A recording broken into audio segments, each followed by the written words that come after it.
Pemirsa, pertengkaran dalam rumah tangga rentan menjadikan anak tiri sebagai korban. Tidak hanya menyisakan duka dan nestapa, nyawa sang anak kerap menjadi taruhannya.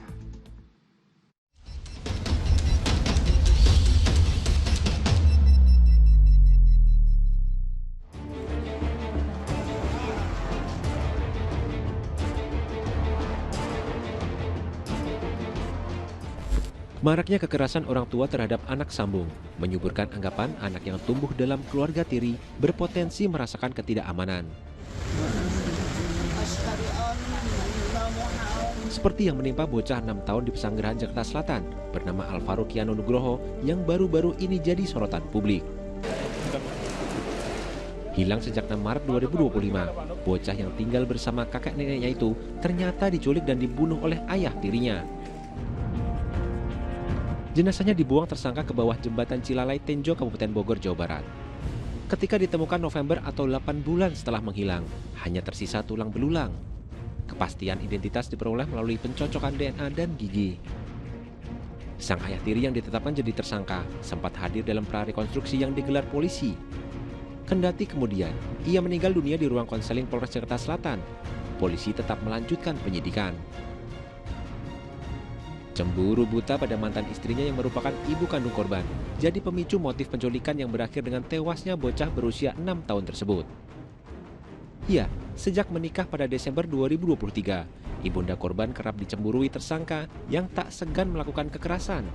Hal ini pula yang membuat wanita itu memutuskan pisah pada April 2024. Namun tersangka tak terima.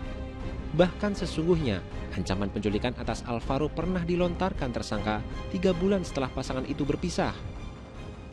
Emang dia pernah melontarkan, kalau lu nggak mau balik lagi sama gue bakal culik anak itu. Itu di tahun 2024, bulan Juni-Juli deh kalau nggak salah. Dia pernah melontarkan itu, kirain cuma bercanda. Kematian mengenaskan Alvaro itu baru satu cerita. Nasib serupa juga dialami bocah bernama Raditya Alibian Fauzan di Bandung, Jawa Barat. Sempat dirawat di RSUD Ujung Berung, bocah berusia 4 tahun itu akhirnya hembuskan napas terakhirnya. Hasil dari otopsi atas permintaan sang ayah kandung menunjukkan bekas penganiayaan yang ternyata dilakukan oleh ibu tiri korban. Kepada polisi, wanita berumur 26 tahun itu mengaku menganiaya bocah mungil itu karena dilatar belakangi cemburu. Dugaan dari awal pemeriksaan adalah karena cemburu, karena merasa bapaknya atau suaminya itu lebih sayang kepada anak bawaannya, tidak sayang terhadap anak daripada pelaku. Menguak kasus kekerasan anak di ruang lingkup keluarga ibarat mengupas bawang. Semakin dikupas, semakin membuat air mata berlinang. Data Simfoni PPA hingga November 2025, 2.800 lebih kasus kekerasan terhadap anak dilakukan oleh orang tua, baik itu keluarga kandung ataupun tiri. Bahkan menurut data KPAI, 50 kasus kekerasan pada anak berakhir dengan kematian. Anak-anak di usia di bawah 6 tahun ini memang mereka belum bisa melakukan perlawanan. Orang dewasa selalu menganggap mereka adalah anak-anak yang masih lemah secara fisik, tidak bisa melakukan perlawanan, dan anak-anak ini juga belum tahu ya apa ini kekerasan, apa yang dia alami, dan mereka juga bingung mau menyampaikannya ke siapa.